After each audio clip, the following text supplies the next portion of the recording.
यह प्रश्न किसी जिज्ञासु ने पूछा है। पोरबंदर में रहने वाले एक अत्यंत श्रद्धालु भाई ने यह प्रश्न भेजा है। उनका पूछना है कि हम हमेशा कथाओं में सुनते हैं कि ईश्वर सर्वव्यापी है, वह हर जगह मौजूद है। कल की कथा के प्रसंग में भी यही बात बताई गई थी कि भगवान का अस्तित्व है और परमात्मा हर जगह है।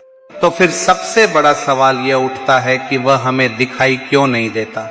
जब हम ध्यान मग्न होते हैं, जब हम शांति से ईश्वर की आराधना करने के लिए बैठते हैं, अपने हाथों में जप की माला लेते हैं, तपस्या में लीन हो जाते हैं और अपनी आंखें पूरी तरह से मूंद लेते हैं, तब भी वह परमेश्वर हमारे सामने प्रकट क्यों नहीं होता। सत्य तो यह है कि वह परमपिता परमात्मा इस सृष्टि के हर एक वृक्ष के पत्ते में, हर एक टहनी में, हर छोटे बड़े प्राणी में बसा हुआ है।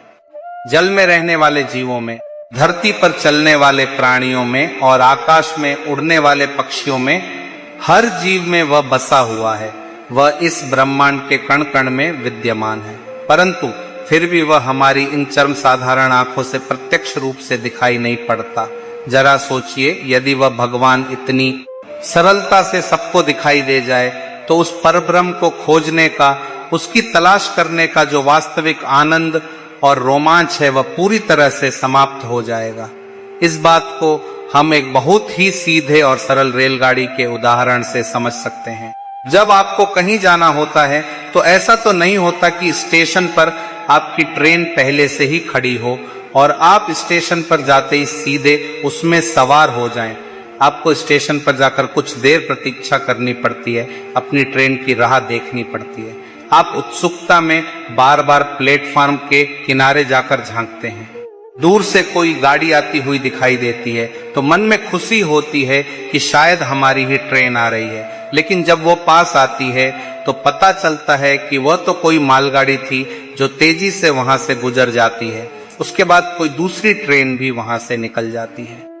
फिर अचानक स्टेशन पर माइक से उद्घोषणा, अनाउंसमेंट होती है कि आपकी गाड़ी अपने निर्धारित समय पर आने वाली है।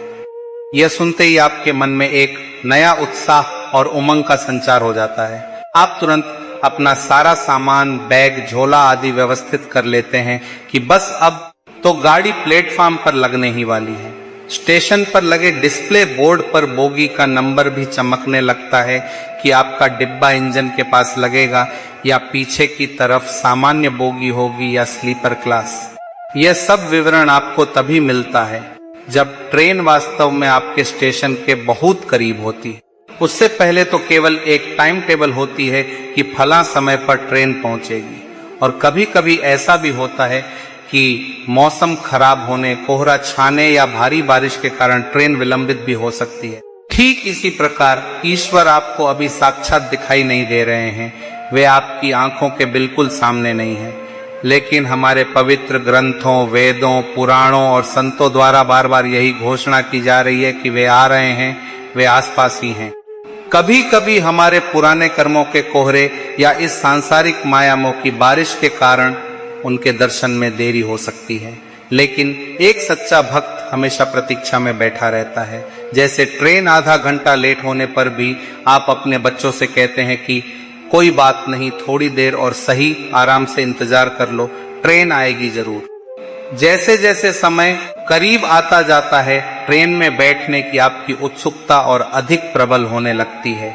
जब आपको पता चलता है कि गाड़ी बस अगले ही स्टेशन पर आ चुकी है तो आपके हृदय की धड़कनें तेज हो जाती हैं। फिर आप अपना पूरा सामान लेकर बिल्कुल मुस्तैद होकर खड़े हो जाते हैं, और जब अंततः गाड़ी प्लेटफार्म पर आती है तो उसमें चढ़ने का जो सुख और आनंद होता है वह कुछ और ही होता है। भारी भीड़ में धक्का मुक्की सहकर भी आप अपनी सीट तक पहुंच ही जाते हैं और राहत की सांस लेते हैं। बस परमात्मा से साक्षात्कार, दर्शन की भी यही एक तीव्र लालसा होती है।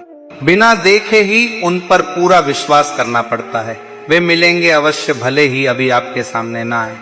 आजकल विद्यालयों, स्कूलों में जब बच्चों की परीक्षाएं होती हैं तो क्या कोई भी शिक्षक उत्तर पुस्तिका, किताब या गाइड आपके सामने रखकर यह कहता है कि लो बच्चों, इसमें से देखकर लिख लो? नहीं, शिक्षक हमेशा यही कहते हैं कि आपको सब कुछ बिना देखे लिखना है। इसके लिए आपको पहले से घर पर स्मरण करना होगा, विषय को अच्छे से याद रखना होगा। जब आप साल भर पढ़ाई करके याद करके बिना देखे अपनी परीक्षा में उत्तर लिखते हैं, तभी परीक्षा का वास्तविक और अच्छा परिणाम आपके हाथ में आता है और आप अगली कक्षा में उत्तीर्ण पास होते हैं। यदि आपने परीक्षा में नकल करके या किसी किताब में से देखकर लिख लिया तो शिक्षक तुरंत आपको पकड़ लेगा और आपकी कॉपी पर लिख देगा कि इस विद्यार्थी ने बेईमानी की है, यह फेल है। गुरुजन हमें घर के लिए काम होमवर्क क्यों देते हैं? वे क्यों कहते हैं कि घर जाकर इस पाठ को अच्छे से याद करो? वे ऐसा इसलिए कहते हैं क्योंकि यदि आप उसे याद कर लेंगे तो परीक्षा के समय बिना देखे लिख सकेंगे और अंततः अच्छे अंकों से पास होकर आगे बढ़ पाएंगे। हमारे शास्त्र, वेद और पुराण भी हमें बिल्कुल यही शिक्षा देते हैं। वे कहते हैं कि उस परमेश्वर को याद कर लो, भले ही वह अभी तुम्हें दिखाई न दे रहा हो। यदि तुम उसे बिना देखे ही सच्चे मन से स्मरण करोगे, उस पर विश्वास करोगे, तो जीवन की इस कठिन परीक्षा में तुम्हें सफलता अवश्य मिलेगी और अंततः वह प्रभु तुम्हारे सम्मुख जरूर प्रकट होगा। वह ईश्वर तुम्हारे सामने अवश्य आएगा। बस तुम्हें बिना देखे उस पर भरोसा करना होगा। इस संसार के प्रत्येक प्राणी में, हर एक मनुष्य में भगवान ने कुछ अच्छाइयां दी हैं और कुछ बुराइयां भी दी हैं। आप सभी जो इस वक्त टीवी चैनलों के माध्यम से आस्था चैनल पर या अपने मोबाइल पर फेसबुक और यूट्यूब के जरिए इस पावन कथा को सुन रहे हैं, जरा गहराई से विचार करें। परमात्मा ने हम सबको गुण, अच्छाई और दोष, बुराई देखने के लिए ये दो नेत्र प्रदान किए हैं। अब यह पूरी तरह से केवल आप पर निर्भर करता है कि आप इस दुनिया में क्या खोजना चाहते हैं। यदि आपके अपने हृदय में अच्छाई है तो आप दूसरों के भीतर भी केवल गुण ही खोजेंगे। लेकिन यदि आपके भीतर नकारात्मकता या खोट है तो आपको हर व्यक्ति में केवल कमियां और दोष ही नजर आएंगे। जब माता पार्वती का इस धरती पर अवतरण हुआ और वे हिमालय राज के घर अपनी माता मैनावती की गोद में खेल रही थी, तब एक दिन देवर्षि नारद वहां पधारे। नारद जी ने माता पार्वती के भविष्य के वर पति के बारे में कई विचित्र बातें कह दी। उन्होंने कहा कि हे मैनावती, तुम्हारी पुत्री को जो वर मिलेगा वह अपने पूरे शरीर पर भस्म राख रमाने वाला होगा। वह जट्टाजूटधारी होगा, बाघंबर, बाघ की खाल और मृगछाला पहनने वाला होगा। उसके गले में सांप होंगे और उसका रूप बड़ा ही वैरागी और डरावना होगा।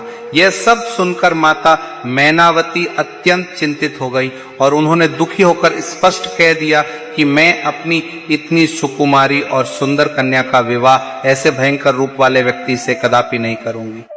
मैं अपनी ही बेटी का भाग्य अपने हाथों से क्यों फोड़ूं? इतने में नारद जी ने रहस्य खोला और कहा कि भले ही भगवान शिव का बाहरी स्वरूप ऐसा है, उनमें बड़ी बड़ी जटाएं हैं, वे मृग चर्म धारण करते हैं, लेकिन यदि उनके भीतर कोई सर्वोच्च और दिव्य गुण है तो पार्वती उसे अवश्य देख लेगी। माता की गोद में लेटी हुई नवजात पार्वती ने अपने जन्म से ही भगवान शिव में कोई दोष या खामी नहीं खोजी, बल्कि उन्होंने शिव की परम शक्तियों और उनके अनंत गुणों को ही पहचाना। एक बार गुरु द्रोणाचार्य ने कौरव राज दुर्योधन को यह कार्य सौंपा कि वह पूरे संसार में घूमकर किसी एक अत्यंत अच्छे और सज्जन व्यक्ति को ढूंढ कर लाए। दूसरी ओर उन्होंने धर्मराज युधिष्ठिर को यह कार्य दिया कि वह पूरी दुनिया में से सबसे बुरे और दुष्ट व्यक्ति को खोज कर लाए। दोनों अपना अपना काम पूरा करने निकल गए। जब वे लौटकर आए तो परिणाम क्या हुआ? युधिष्ठिर ने हाथ जोड़कर कहा कि गुरुदेव, मुझे संसार में कोई भी व्यक्ति बुरा नहीं मिला, सब में कुछ न कुछ अच्छाई जरूर है। ऐसा इसलिए हुआ क्योंकि युधिष्ठिर की अपनी दृष्टि में उनके अपने हृदय में ही अच्छाई थी। वहीं दुर्योधन ने आकर कहा कि मुझे इस संसार में कोई भी व्यक्ति अच्छा नहीं मिला, सबके सब स्वार्थी और बुरे हैं। ऐसा इसलिए हुआ क्योंकि दुर्योधन के अपने हृदय में अच्छाई का वास था ही नहीं, उसकी दृष्टि ही दूषित थी। दुर्योधन जैसी हठी, अड़ियल और जिद्दी संतान इस संसार में शायद ही कोई दूसरी रही हो। महाभारत के युद्ध से पहले जब भगवान द्वारकाधीश श्री कृष्ण स्वयं शांतिदूत बनकर धृतराष्ट्र और गांधारी के समक्ष शांति प्रस्ताव लेकर गए और पांडवों के जीवन यापन के लिए केवल 5 गांव मांगे, तो धृतराष्ट्र और गांधारी इसके लिए सहमत हो गए थे। परंतु उस जिद्दी दुर्योधन ने अपने अहंकार में अंधे होकर भरी सभा में कह दिया कि मैं पांडवों को सुई की नोक के बराबर भी भूमि नहीं दूंगा। तब भगवान श्री कृष्ण ने भी मन ही मन तय कर लिया कि तू सुई की नोक के बराबर जमीन मत दे, हम तो बाणों की नोक पर पूरा का पूरा साम्राज्य ही ले लेंगे। तू अपने पास रख अपनी सुई की नोक, अब युद्ध ही अंतिम मार्ग है। यह प्रसंग हमें बहुत बड़ी सीख देता है। यह हमें सिखाता है कि किसी भी संतान को इतना जिद्दी और अड़ियल नहीं होना चाहिए कि वे अपने माता पिता और शुभचिंतकों की बात ही न सुने। जिन माता पिता ने जन्म दिया है, यदि उसी का सम्मान नहीं किया, उनकी बात नहीं मानी, तो ऐसा झूठा अहंकार किस काम का। अतः जिस भाई ने यह प्रश्न पूछा है, उनसे मेरा यही हाथ जोड़कर अनुरोध है कि ईश्वर प्रत्यक्ष रूप से भले ही आपके सामने न हो, परंतु जिस प्रकार एक होनहार विद्यार्थी बिना देखे परीक्षा में अपने उत्तर लिखता है और अच्छे अंकों से पास होता है, उसी प्रकार आप भी बिना देखे परमेश्वर का स्मरण करें, उनका प्यारा नाम जपें, कीर्तन करें, भजन करें। वे प्रभु अदृश्य रहकर भी आपके हर कर्म को देख रहे हैं और वे ही आपके कर्मों का सर्वश्रेष्ठ परिणाम, रिजल्ट आपको देंगे। किसी महान विद्वान ने एक बड़ा ही मार्मिक और सत्य विचार व्यक्त किया है कि जो व्यक्ति ईश्वर का नाम जपता है, दिन रात भजन करता है, वह भी रोता है, और जो व्यक्ति कभी प्रभु का नाम नहीं लेता, कोई साधना नहीं करता, वह भी रोता है।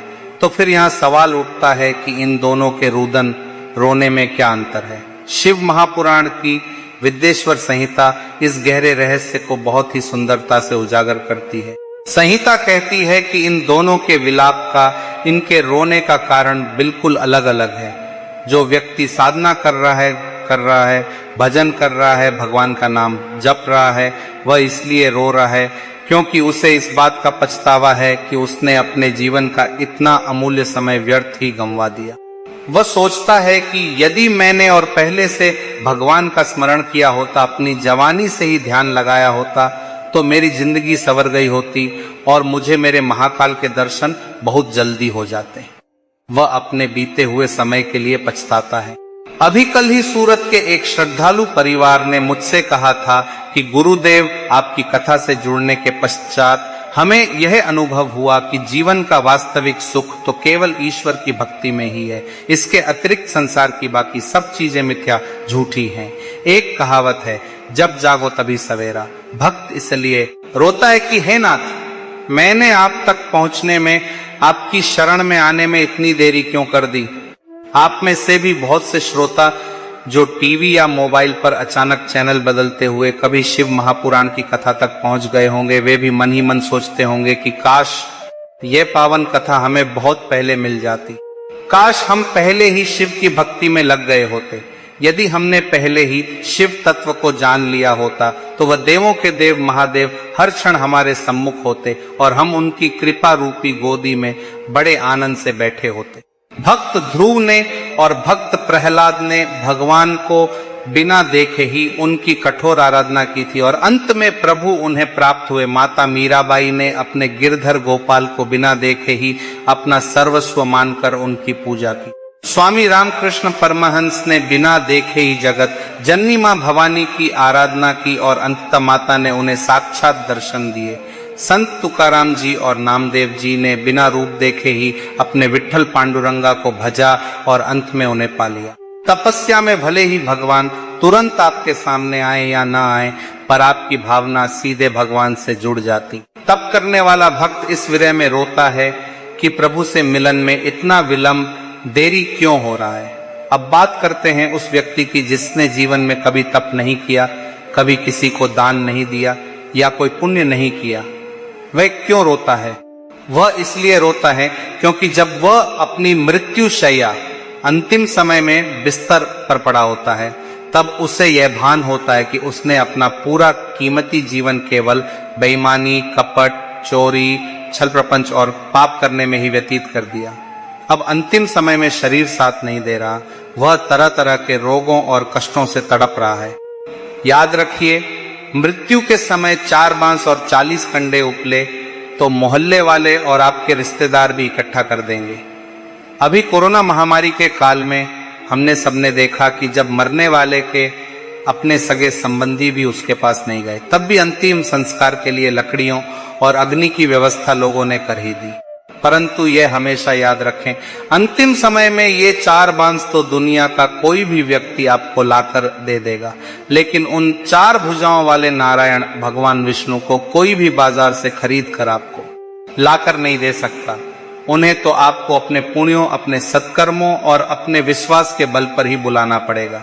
जब मोहल्ले में किसी की मृत्यु होती है तो पड़ोसियों को यह नहीं बताना पड़ता कि कफन कैसा लाना है या बांस कितने लाने हैं। वे खुद ही बाजार जाते हैं और बिना नाप तोल के सब सामान ले आते हैं। जीवन भर आपने कितने भी महंगे और बड़े ब्रांड के कपड़े पहने हों, अंतिम यात्रा का जो कफन होता है वह हमेशा बिना किसी ब्रांड का बिल्कुल साधारण ही होता है। कोई नहीं पूछता कि यह किस कंपनी का कपड़ा है। परंतु वह 4 भुजाओं वाला भगवान आपके पास तभी आएगा जब आपने जीवन में कुछ सार्थक किया होगा। आपके द्वारा जीवन भर किया गया दान, सत्कर्म, किसी गरीब की मदद, वैशाख मास में प्यासे को जल पिलाना, भूखे को अन्न का दान करना, शिव कथा का रसपान करना, यही सब वे पुण्य कर्म हैं जो उस अंतिम समय में आपके काम आएंगे। ऐसा माना जाता है कि जब भगवान शिव के किसी सच्चे और अनन्य भक्त के प्राण पखेरु उड़ते हैं, मृत्यु होती है, तो 33 कोटि करोड़ देवता आकाश से खड़े होकर यह अद्भुत दृश्य देखते हैं। वे देखते हैं कि स्वयं कैलाशपति शंभु अपने वाहन नंदी पर उस जीवात्मा को बैठाकर उसे अपने साथ शिवलोक ले जाने आते हैं। जिस प्रकार मोहल्ले में किसी के मरने पर लोग अपनी खिड़कियों से झांक कर देखते हैं, बिल्कुल वैसे ही देवतागण शिव भक्त की इस शाही अंतिम यात्रा को कौतूहल से देखते हैं। अतः मैं पुनः यही कहूंगा कि लकड़ी और कंडे तो यह संसार आपको दे देगा, पर अगर अंतिम समय में नारायण को बुलाना है तो आपको अभी से शिव की भक्ति में डूबना होगा। आए ना आए प्रभु, कुटुंब, कबीला, अंत समय प्रभु आना पड़ेगा। दुनिया के लोग, आपके परिवार वाले आपकी मृत्यु पर बाहर की व्यवस्थाओं में लग जाएंगे, लेकिन उस महत्वपूर्ण समय पर आपकी सहायता केवल 2 ही चीजें करेंगी। एक तरफ बाहर मोहल्ले के लोग आपकी चिता सजा रहे होंगे, लकड़ी और कंडे तैयार कर रहे होंगे, और दूसरी तरफ भीतर आपकी अपनी आत्मा भगवान से प्रार्थना कर रही होगी। यदि आपने शिव महापुराण की कथा सुनी है, जीवन में सच्चे मन से दान पुण्य किया है, तो आपकी आत्मा नारायण से जिद करेगी कि हे प्रभु, अब आप सामने आए, क्योंकि मैंने जीवन भर आपका भजन किया है। वह शुद्ध आत्मा अपने पुण्यों के बल पर प्रभु को सामने प्रकट होने पर विवश कर देगी। अक्सर हम इंसानों को यह बड़ा भारी भ्रम होता है कि जो व्यक्ति पाप करता है, बेईमानी करता है, वह बड़ा सुखी है, और जो व्यक्ति दान पुण्य करता है, भगवान का नाम जपता है, वह हमेशा दुखी रहता है। कई लोग शिकायत करते हैं कि हमारी माताजी ने तो जीवन भर शिव जी की बहुत पूजा की, हर एकादशी का व्रत रखा, फिर भी भगवान ने अंत समय में उन्हें इतना कष्ट क्यों दिया। इसका कारण हमारे पूर्व जन्मों और इस जन्म के कर्मों का विधान है। किसी कवि ने बहुत सुंदर लिखा है, एक झोली में फूल भरे हैं, एक झोली में कांटे, तेरे बस में कुछ भी नहीं, वो बांटने वाला बांटे। ये सब ईश्वरीय विधान है। कभी कभी सांप भी किसी को डस ले तो उसे जीवनदान मिल जाता है, और कभी एक छोटी सी चींटी के काटने से इंसान की मृत्यु हो जाती है। यह कर्मों का खेल है। किसी अमीर व्यक्ति को करोड़ों की संपत्ति, डनलप के गद्दे और एसी वाला कमरा मिल जाता है, पास में ड्राई फ्रूट्स और दूध का गिलास रखा होता है, पर वह रातों की नींद के लिए तरसता रहता है। उसे नींद की गोलियां खानी पड़ती हैं।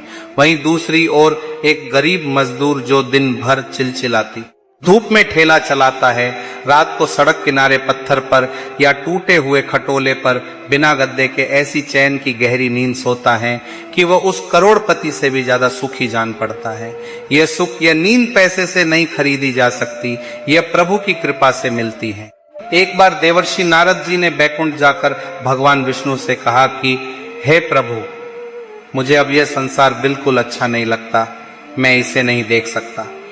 विष्णु जी ने मुस्कुराकर पूछा कि क्यों नारद, इस इतने सुंदर संसार में तुम्हें क्या कमी नजर आ गई?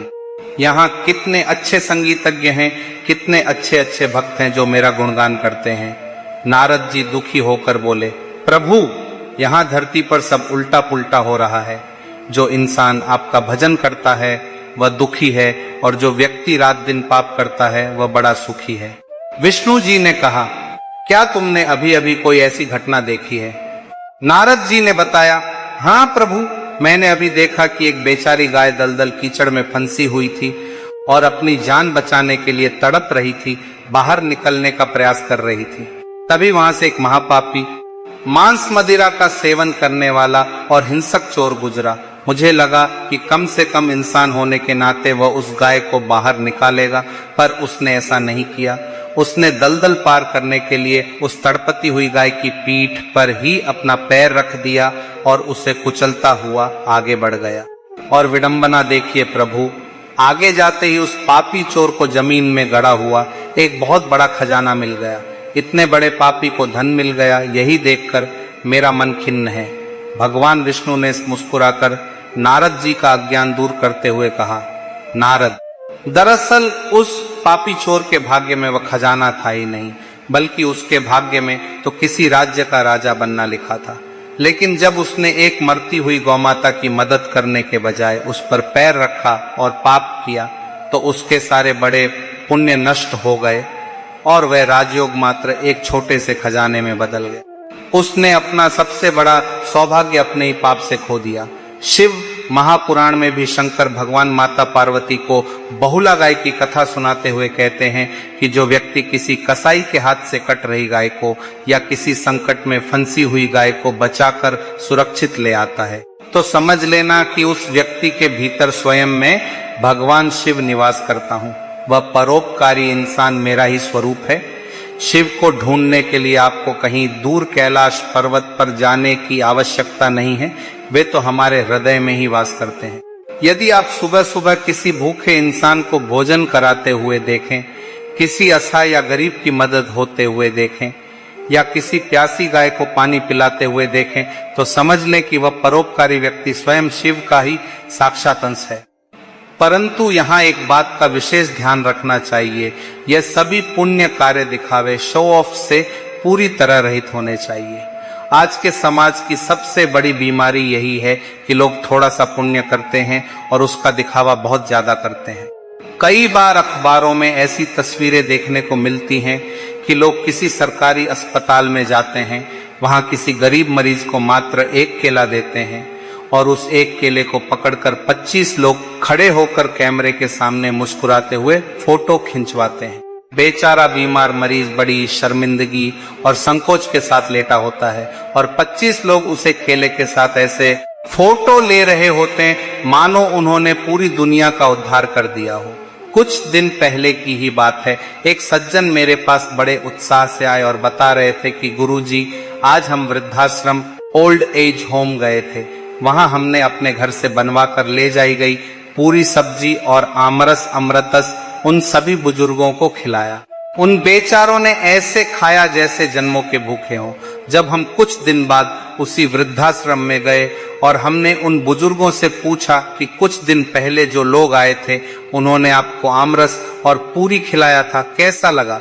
तो वे बुजुर्ग मायूस होकर बोले, क्या खिलाया गुरुजी? उन्होंने तो बस एक छोटे से प्लास्टिक के डिस्पोजल कप में जरा सा आमरस दिया, फोटो खिंचवाई और चले गए। जब हमने दोबारा थोड़ा और आमरस मांगा तो उन्होंने कह दिया कि खत्म हो गया है। कृपया धर्म के नाम पर ऐसा पाखंड और दिखावा न करें। भगवान शिव को यह झूठा प्रदर्शन बिल्कुल भी पसंद नहीं है। उन्हें आपके महंगे आभूषणों, सोने चांदी या कीमती कपड़ों से कोई मोह नहीं है। वे तो स्वयं कैलाश पर्वत पर भस्म राख रमाकर गले में सांप लपेटकर श्मशान में अलमस्त रहते हैं। माता लक्ष्मी जी कौन सी महंगी साड़ी पहन रही हैं, इंद्राणी ने कितने आभूषण धारण किए हैं, इन सब बातों से शिव जी को कोई मतलब नहीं होता। ओम नमः।